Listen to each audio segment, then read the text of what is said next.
Привет! I speak Russian in my videos, but you can turn on Russian or English subtitles. Я очень рада видеть вас на моем канале. Сегодня у нас безумно интересная тема медленного подкаста на русском языке. В сегодняшнем подкасте я расскажу вам про мой опыт, мой личный опыт жизни в США, в Америке.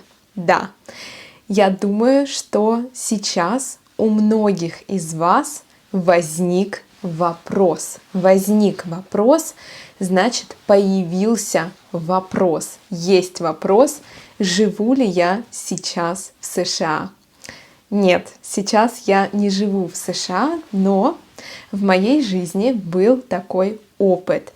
И в сегодняшнем подкасте я хочу вам об этом подробно рассказать. У меня в запасе есть несколько интересных историй. Прежде чем мы начнем, я хочу сообщить вам о том, что я подготовила для вас бесплатный, но очень полезный PDF-документ с новыми словами и фразами из сегодняшнего видео. Для того, чтобы получить этот PDF-документ, заполняйте короткую форму ниже. Ссылка в описании под этим видео.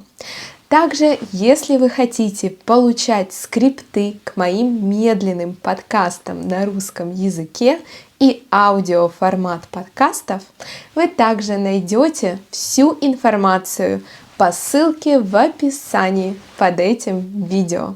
А мы начинаем! Я разделила видео на несколько частей. Сегодня я хочу вот так вот искренне с вами поделиться своим опытом. У меня нет презентации, как обычно. Я хочу, чтобы это видео было искренним разговором друзей. Поэтому давайте начинать. Как же я оказалась в Америке? Я училась в английской школе. Да, это была моя мечта. Я обожала английский язык, и сейчас мне он очень нравится. Я мечтала побывать в Америке. Да, у меня была такая большая мечта. Однажды в моей английской школе я увидела объявление о том, что есть возможность поехать в США и учиться в американской школе по обмену. Это была такая специальная программа обмена школьниками, студентами. Американцы могли приехать в мою школу, а я могла приехать в их школу в Америке. Как сейчас помню, я пришла к родителям и с горящими глазами рассказывала о такой возможности.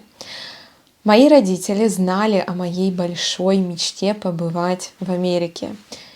И они согласились. Я была на 7-м небе от счастья. Моему счастью просто не было предела. Я помню, что для этого нужно было подготовить все необходимые документы, получить визу. Как сейчас помню, мой первый, самый длинный полет в жизни.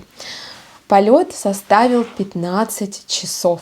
Да, это было очень-очень долго, но я была безумно счастлива. План был такой. Я должна была прилететь в США и жить в американской семье, ходить в американскую школу и учиться там. И я помню, что мой куратор, с нами был куратор, у нас была группа из 10 детей, школьников. Мой куратор сообщил мне о том, что я буду жить в семье, где мама русская, а папа американец.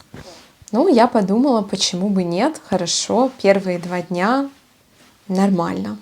Потому что я очень хотела жить в американской семье, чтобы практиковать язык каждый день. И чтобы у меня не было соблазна разговаривать по-русски. Я помню, что моя мама в этой семье, Она всегда говорила со мной по-русски, и, конечно же, мне было намного легче. А вот папа, американец, он, конечно же, говорил со мной по-английски, иногда пытался практиковать русский, так как на тот момент он изучал русский язык. И я помню, что я практически ничего не понимала, когда он говорил. Это было очень смешно, когда мы оставались вдвоем, наедине и разговаривали о жизни. Я смотрела на него и хлопала глазами, моргала и не понимала, о чем он говорит. Потому что английский, который я изучала в школе по учебникам, сильно отличался от реального языка. Да, это было очень смешно, и моя русская мама переводила мне то, что он сказал.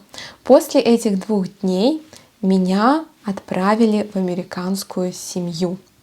И тут-то началось самое интересное. Я должна была жить в приемной американской семье 2 дня, и потом меня должны были поселить в мою постоянную семью. Когда меня привезли во временную семью, в которой я должна была прожить 2 дня, я была, мягко говоря, в шоке. У них были дыры в диване. Ну, вы понимаете, что это не зависит от того, какой национальности семья. Я думаю, что это была просто неблагополучная семья. Я уверена, что многие американские семьи, большинство семей живут нормально, и у них нет дыр в диване, как та семья, в которой я остановилась. Я думаю, что это был тот случай, когда семье нужны были деньги, и они решили принять меня, студентку, школьницу, у себя дома. В первый вечер они предложили мне покататься на лодке. Сначала все было нормально, мы катались на лодке, но потом их лодка заглохла. У них закончился бензин, либо она сломалась, я не поняла. Уже темнело, никого, ни единой лодки, яхты вокруг не было. И они сказали мне кричать, звать на помощь. Я кричала «помогите», конечно, по-английски «help, help, help me». И никто нам так и не помог. Но в итоге нам повезло, мы встретили лодку, которая нам помогла. Спасибо капитану за это. На следующий день мой куратор приехал за мной и забрал меня из этой семьи. Куратор очень долго извинялся за эту ситуацию, потому что действительно это была неблагополучная семья, и они плохо проверили эту семью. После этого меня поселили уже в другую американскую семью, и я была в восторге. У нас сложились очень теплые, хорошие отношения. Это была потрясающая семья. Сейчас, когда я вам это рассказываю, у меня очень тепло на душе, потому что эта семья подарила мне так много любви, заботы, внимания. Я старалась помогать им по дому. Мы вместе путешествовали, вместе готовили гриль. В этой семье было 2 детей, мальчик и девочка, и они учились в одной школе со мной. Поэтому мы очень часто вместе ездили в школу.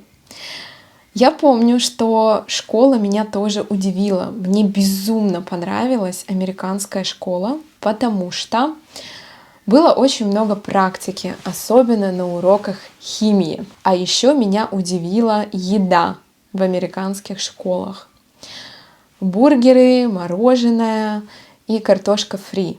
На тот момент я не ела фастфуд совсем, и часто я голодала в школе, но сейчас я думаю, что для многих детей это мечта, да, школа мечты, когда у тебя на обед бургеры, картошка фри. Это было тогда, иногда были салаты. И, честно говоря, я не знаю, как сейчас обстоят дела в школах, в американских школах. Это лично мой опыт и то, что я видела. Было много фруктов также, что меня очень порадовало. Но еда была всегда вкусная. Я, наверное, привыкла к другой еде, поэтому для меня это было очень необычно, что в школе, например, можно есть бургеры. Я думаю, что если бы я обожала фастфуд, я была бы точно в восторге. Ну что, ребята, на сегодня это все. Если вам понравилось это видео, ставьте лайк, подписывайтесь на канал и нажимайте на колокольчик, чтобы не пропустить следующие полезные видео. Я желаю вам отличного дня, прекрасного настроения, а мы с вами увидимся уже на следующей неделе.